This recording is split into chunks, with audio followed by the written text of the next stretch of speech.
हजारों साल से ये प्यासी जमीन, ये कुरा अर्ज हिदायत से सैराब होने लगी। जमीन व आसमान की मखलूकात ने हैरत से इस अजीम अलशान इनकलाब का मंजर पहली बार देखा था। एक दिन अब सल्लल्लाहु अलैहि वसल्लम अपने सबसे प्यारे साथी अली रज़ी अल्लाह ताला अन्हु के साथ खाना खुदा में दाखिल हुए। सब लात मनत के बुत तोड़े जाने लगे। बुतों के टुकड़े उड़ रहे थे और उनको पूजने वाले, जो अपने सच्चे रब को पहचान चुके थे, देखकर अपनी साबिका गुमराही पर पछता रहे थे। अब सल्लल्लाहु अलैहि वसल्लम बुतों को रेजा रेजा कर रहे थे और साथ साथ ये आयत भी दोहराते जा रहे थे कि हक आया और बातिल मिट गया, बेशक बातिल मिटने के लिए ही होता। इसके बाद अब सल्लल्लाहु अलैहि वसल्लम इन दोनों इंसानी बुतों की जानिब मुतवज्जे हुए, जिन्हें कई सौ साल पहले एक गुनाह की पकड़ में पत्थर का बनाकर नमूना इबरत बना दिया गया था। मर्द का बुत सफा के मकाम पर नस्ब था और औरत का बुत मरवा के मकाम पर। अब सल्लल्लाहु अलैहि वसल्लम ने उनको भी टुकड़े टुकड़े करके उठाकर खाना खुदा की हुदूद से बाहर फेंक दिया। ये औरत मर्द कौन थे, इसके लिए हमें तारीख के औराक को पीछे उलटना पड़ेगा। इसके लिए हमें इस जमाने में जाना होगा जब हजरत इस्माइल अलैहि अस्सलाम और उनकी वालिदा हजरत बीबी हाजरा अलैहि अस्सलाम जमजम के चश्मे के करीब जिंदगी के दिन बिसर कर रही थे। इस दौर में अरब की जमीन पर पीने वाले पानी का मलना एक इंतहाई नामुमकिन सी बात थी। सहरा और खुश्क पहाड़ियों की इस जमीन पर पानी की एक बूंद का मलना मुहाल था। अरब के कबाइल मीठे पानी के चश्मों और कुनवों की तलाश में सहराओं और वादियों में मारे मारे फिरते थे। ये मुजिजाना चश्मा जो नन्हे इस्माइल अलैहि अस्सलाम के एड़ियां रगड़ने से मजिजाती तौर पर अल्लाह की तरफ से पैदा किया गया था, इस बेआब हो गया इलाके में दुनिया की सबसे बड़ी नेमत से कम नहीं था।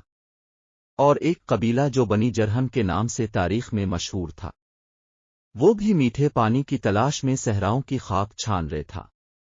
उन्होंने जब दूर से परिंदों को उड़ते देखा तो उनको खैरंगी हुई, क्योंकि सहरा में परिंदों का पाया जाना पानी की अलामत था। चुनांचे वो सारा कबीला इसी जानिब चल पड़ा। उन्होंने जब एक खातून और छोटे से बच्चे को इस ठंडे मीठे पानी के चश्मे के करीब देखा तो वो बहुत हैरान भी हुए, और इस इलाके में जहां पानी का नाम और निशान तक नहीं था, अल्लाह की कुदरत से एक चश्मे को रवां देखकर बेहद हैरान हुए। उन्होंने हजरत बीबी हाजरा अलैहि अस्सलाम से इस चश्मे के करीब रहाइश इख्तियार करने की इजाज़त मांगी। हजरत हाजरा अलैहि अस्सलाम ने उनको इजाज़त दे दी और साथ में ये भी कहा कि इस चश्मे का पानी जरूर इस्तेमाल करो, लेकिन यह अल्लाह की अमानत है, इस पर किसी का भी कोई मालिकाना हक नहीं होगा। कबीले वालों ने इस शर्त को कबूल कर लिया और यहां पर ही आबाद हो गए।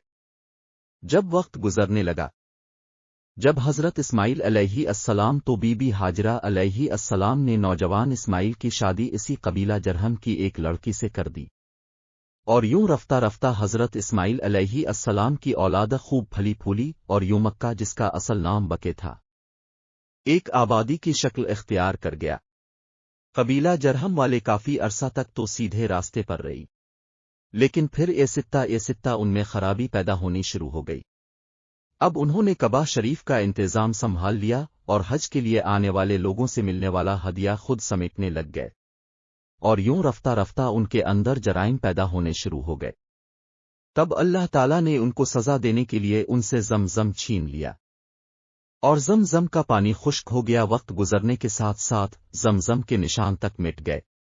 अब किसी को मालूम भी नहीं था कि यहां जमजमा नाम का कोई चश्मा ऐवा करता था। इसी जगह खुदाई करके ये सब कीमती हदिये वहां छुपा दिए।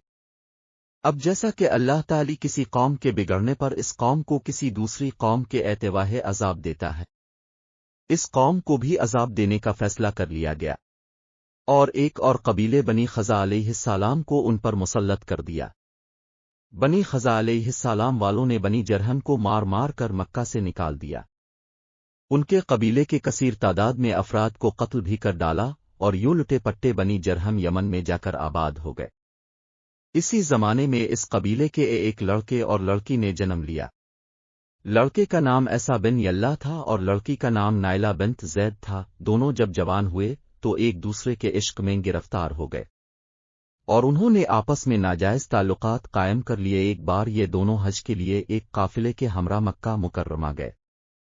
खाना कबा में उनको तन्हाई मुयस्सर आई तो उन्होंने एक कबीह फेल करने का इरादा कर लिया।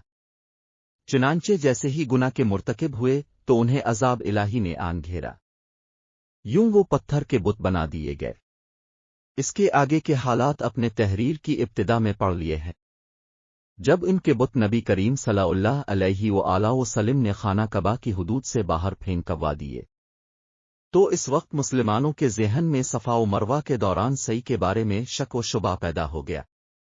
وہ سوچنے لگے کہ کیونکہ صفا و مروہ پر دونوں کے بت پہلے نصب تھے، جن کا طواف جاہلیت کے زمانے میں کیا جاتا تھا، لہذا اب ان کا صفا و مروہ کا طواف کہیں ان بتوں کی یاد میں طواف نہ ثابت ہو، جس کی وجہ سے ان پر بھی اللہ کا عذاب نازل نہ ہو جائے۔